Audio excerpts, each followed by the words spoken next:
I hadn't planned on arriving early that day. My last client meeting wrapped up ahead of schedule, and I thought it would be a nice surprise for my daughter if I picked her up early from my parents' house. Just a quiet, ordinary Tuesday afternoon. I parked in front of the colonial-style home I grew up in, the one they almost lost, before I stepped in, and made my way to the front door, expecting to find 6-year-old Sadie coloring or watching cartoons. Instead, the first thing I heard was my father's voice, sharp, booming, unmistakable. "Wash the dishes right, you useless girl." The words hit me like cold water to the chest. I froze just inside the foyer. I hadn't been called that in years, but I remembered exactly how it felt. Walter Jensen. My father had always spoken with authority. He was a high school football coach before he retired, and he never quite learned how to switch off the field voice. To most people, he was strict but respectable. To me, growing up, he was the man who could tear me down in a single sentence. I stepped slowly toward the kitchen. What I saw made my stomach turn. Sadie.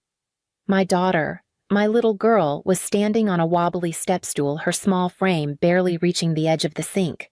Her pink t-shirt was soaked, and her hands were red from hot water. She was scrubbing a large pot that looked far too heavy for her. Her shoulders shook, and she blinked back tears, trying to stay composed. My mother, Evelyn, stood nearby by the refrigerator. She didn't say a word, just crossed her arms and glanced toward the window like none of it was her concern.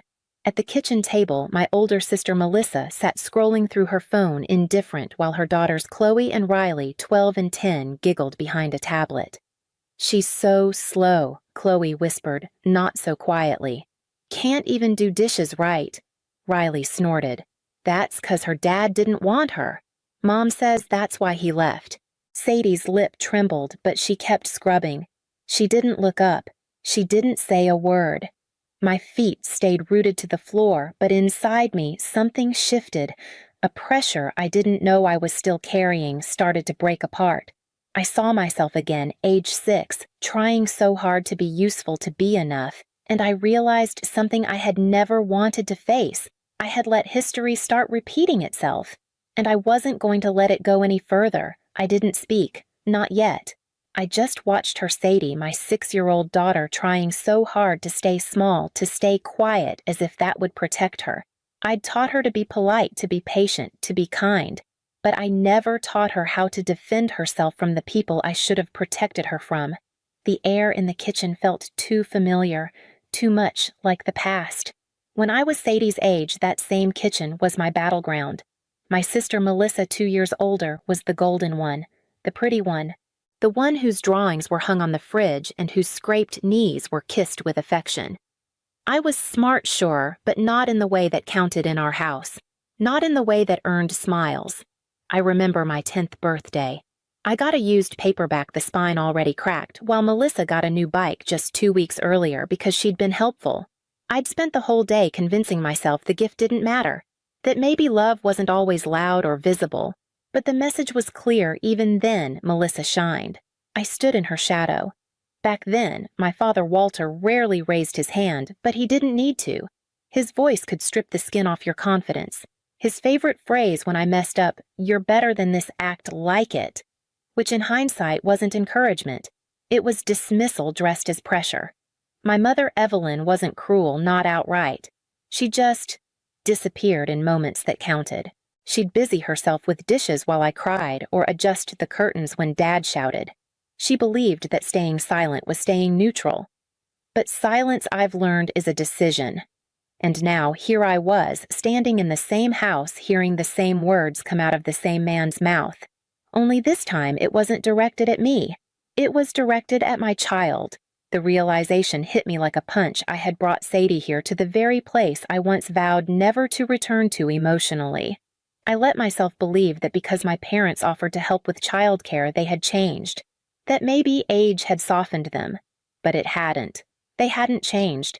They had simply found someone smaller to aim their disappointment at. Sadie hadn't always been this quiet.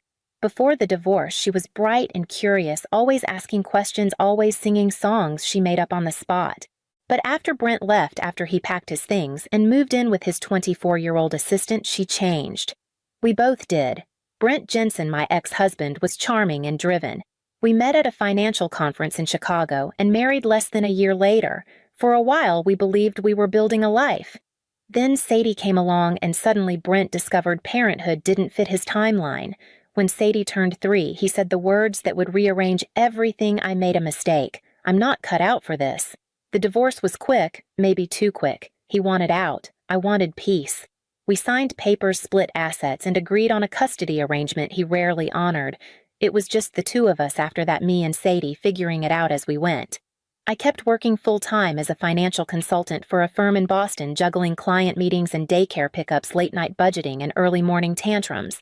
And when my parents offered to watch Sadie 2 afternoons a week so I could stay late at the office, I said yes. I didn't want to not at first, but I told myself it was just temporary, that they were older now, that maybe they'd be different with Sadie than they were with me. Besides, I couldn't afford a full-time sitter. Childcare in the city was brutal, and after helping my parents avoid foreclosure 4 years ago, I didn't have much wiggle room. They had fallen behind on their mortgage 3 months late when they finally admitted it. My father blamed a bad investment. My mother blamed the economy. I didn't blame anyone. I just set up the automatic payments, $2,500 every month. It was supposed to be short-term, but months became years and the payments never stopped. I never told Melissa. I never told anyone. In some twisted way, I think I still believed that maybe, just maybe, if I kept giving enough, they'd finally see me. Maybe they'd finally love my daughter the way they claimed to love me. Sadie's hand slipped. The pot clanged against the sink loud enough to make everyone flinch. Walter. My father slammed his palm down on the counter. The sound echoed through the kitchen. For God's sake, he barked. Can't you do anything right? This is why your cousins are always ahead of you. Sadie jumped, her shoulders hunched forward in that way. I remembered the posture of a child trying to disappear. She didn't cry out. She didn't move. She just stood there staring at the water running down the inside of the pot as if willing it to end. My mother finally spoke, but not to comfort Sadie. Walter, she sighed, the neighbors will hear. Not don't yell at her. Not stop talking to her like that. Just the neighbors will hear. Melissa didn't even look up from her phone. Her daughters were still giggling behind the tablet, barely paying attention or pretending not to. Chloe nudged Riley. Mom says Aunt Natalie spoils her. That's why she's so helpless. My heart knocked against my ribs. Then I heard Sadie's voice barely audible. Grandpa, it's really heavy. Walter didn't soften. Life's heavy, he snapped. Your cousins could handle dishes when they were your age, but you're just like your mother, always full of excuses. My hands clenched, my breath caught. That sentence, that tone, I had heard it 100 times, maybe more, but never aimed at someone I loved more than anything. Evelyn moved to take the pot from Sadie. She's obviously not capable, she muttered. Just let me do it. No, my father cut in. She needs to learn. Responsibility doesn't come from babying a child. Elaine thinks money solves everything. He stopped short, realizing he'd said my name instead of Sadie's. I stepped into the doorway. It's Natalie, I said evenly. And if you're going to lecture my daughter about responsibility, maybe don't do it standing in the kitchen of the house I've been paying for. Every head turned. My father stiffened. My mother gasped. Melissa finally glanced up. Sadie looked over and blinked, like she wasn't sure I was real. Then she dropped the sponge and ran to me, wrapping her wet arms around my legs. She was trembling. I rested one hand gently on her head. What exactly is going on here? I asked, my voice low, and measured the way you speak when you're past the point of yelling. My father squared his shoulders. We're teaching her to help. She needs to pull her weight. She's 6, I said. She weighs 38 pounds. She needs discipline, my mother added. I looked around the room at Melissa, at her daughters still lounging untouched by chores, and said, Then why is Sadie the only one who ever seems to be learning it? Silence. That's when I knew. This wasn't a misunderstanding. It wasn't a bad day. It was a pattern. And it ended now. My father took a step toward me, not threatening exactly, but towering like he used to when I was a child and couldn't hold his gaze. "You should be grateful," he said. "We watch your kid for free while you chase your career." Grateful. I almost laughed. "For calling her useless," I said quietly. "For forcing her to do chores she's physically not strong enough for. For letting my niece call her stupid while you stood there and said nothing." "We never called her stupid," my mother snapped. "But you stood by while Chloe did." "And you said nothing." "That's the same thing." Melissa rolled her eyes. "Are we really doing this?" It was one comment. "Sadie needs to toughen up." I turned to Sadie. "Honey, has Grandpa talked to you like this before?" She hesitated, looked toward my father, then nodded slow, certain. "Every time I come here," she whispered, "he makes me clean things. The bathrooms, the patio. When I spill something, he yells. He says I'm not as good as Chloe or Riley." My father opened his mouth, but I cut him off. And Grandma Sadie looked down. She told me not to eat too many cookies 'cause I might get fat like Daddy was. There it was, the invisible bruise, the one that doesn't fade. I took a breath. "Get your daughters," I said to Melissa. "Take them home. Now." Melissa stood muttering something about overreacting, but I didn't respond. I didn't need her approval. Once the door closed behind them, I turned back to my parents. "You want to talk about gratitude," I said. "Let's talk numbers. 4 years ago, when you were behind on your mortgage, I stepped in. I've paid $2,500 a month every month for this house, this roof you're standing under. That's over $100,000. They looked stunned. I had never said it out loud before. I had kept that ledger quiet, thinking maybe if I gave enough they'd change. But they hadn't, and now they'd crossed a line they didn't even seem to see. I looked at Sadie, then back at them. This was the last time she steps foot in this house, and as of today, I added voice steady the bank will be hearing from me too. That night, I opened my laptop, logged into my banking portal, and stared at the line of recurring payments, all of them marked mortgage, Jensen residence. 4 years of quiet generosity. 4 years of trying to buy the love I never got for free. I clicked cancel, confirmed, closed the tab. I slept better than I expected. By morning, there were 6 missed calls from my parents, 2 voicemails, a text from my mother that read, "Payment declined. Call us. This must be a mistake." It wasn't. Melissa messaged me later that afternoon. "What the hell did you do? Mom's in tears. Dad's threatening to sue. You've gone too far." I stared at the screen, then typed back slowly. "If your daughters ever mock mine again, you'll be cut off too, not financially, but from our lives." She didn't respond. 2 days later, the bank called. My father, Walter Jensen, had tried to access my account, claiming he had authorization. They flagged it as suspicious activity.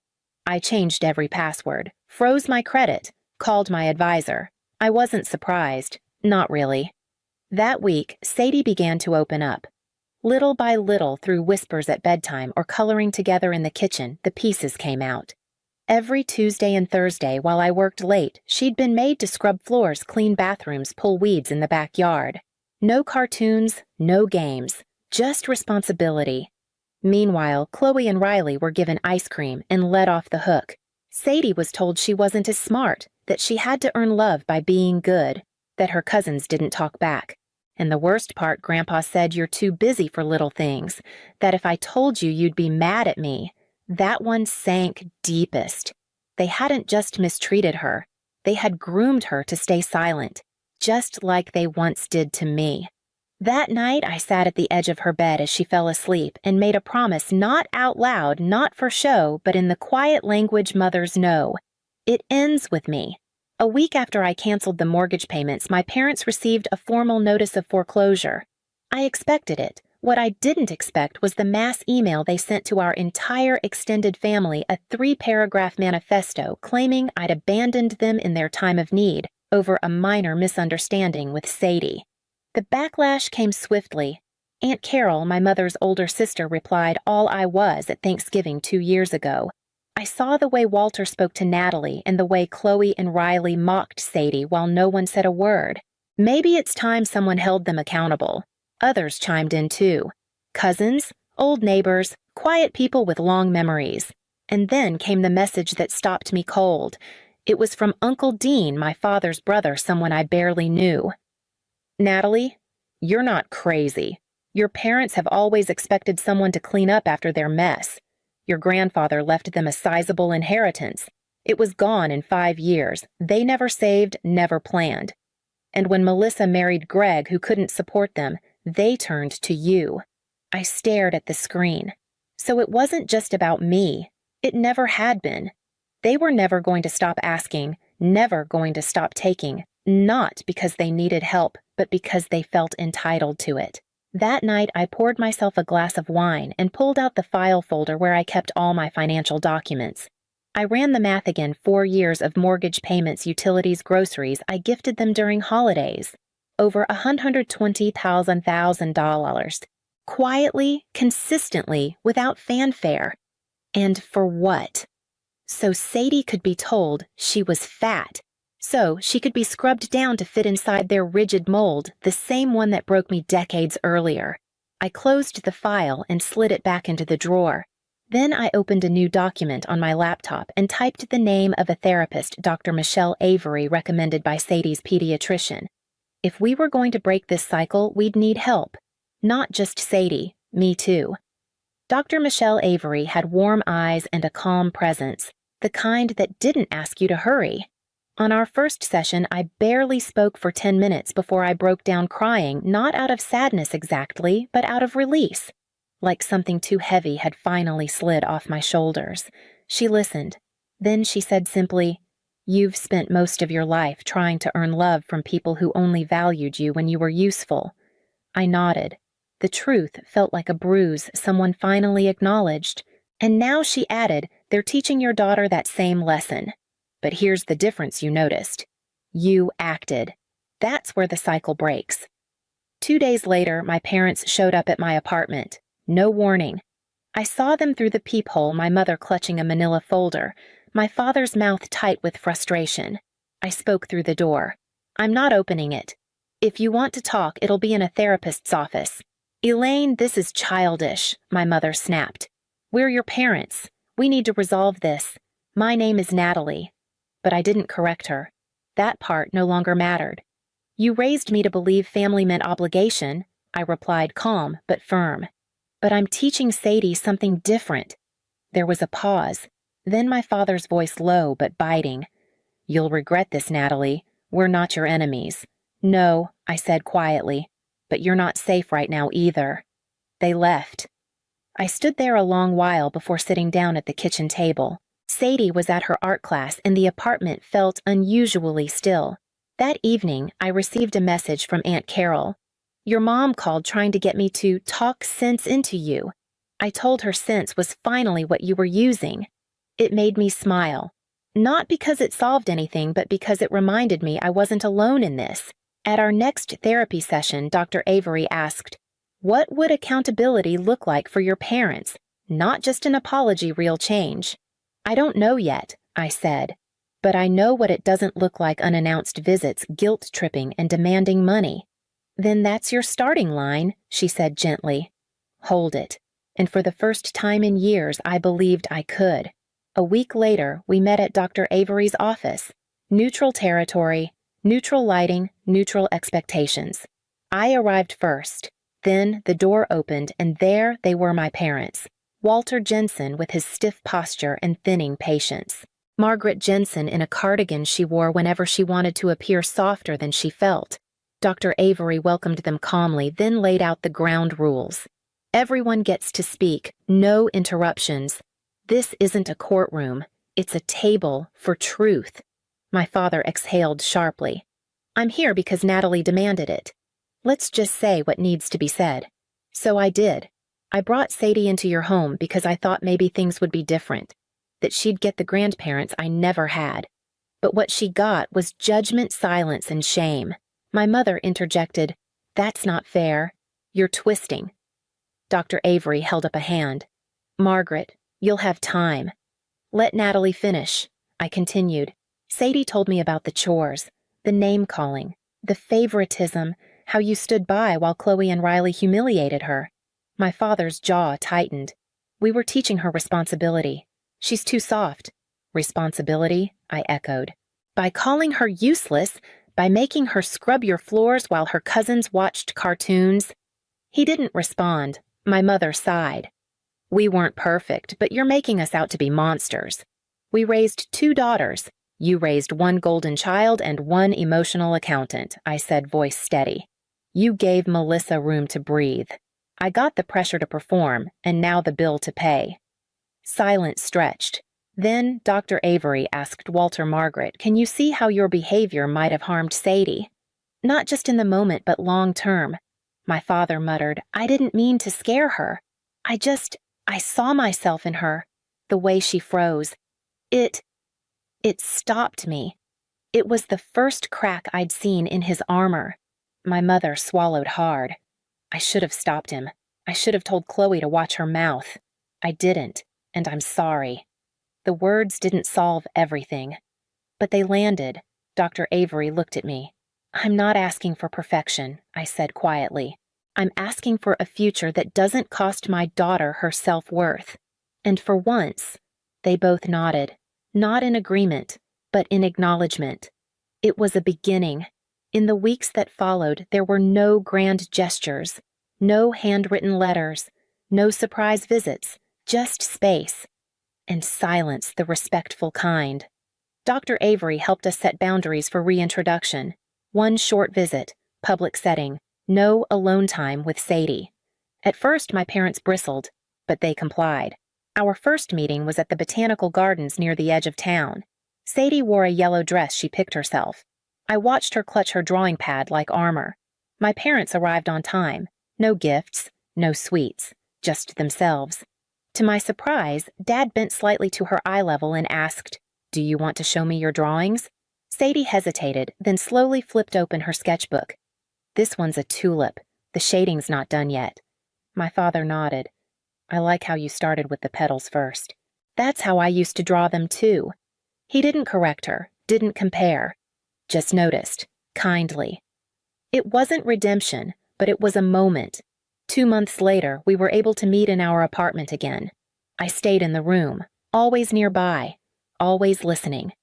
Mom had taken to bringing Sadie a small book each visit, no candy, no bribes, just something they could read together.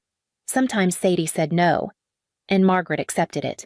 The rules were being learned. I wasn't naive. I knew this wasn't a Hollywood ending. My parents weren't different people, but they were making different choices. The house they almost lost had finally been sold.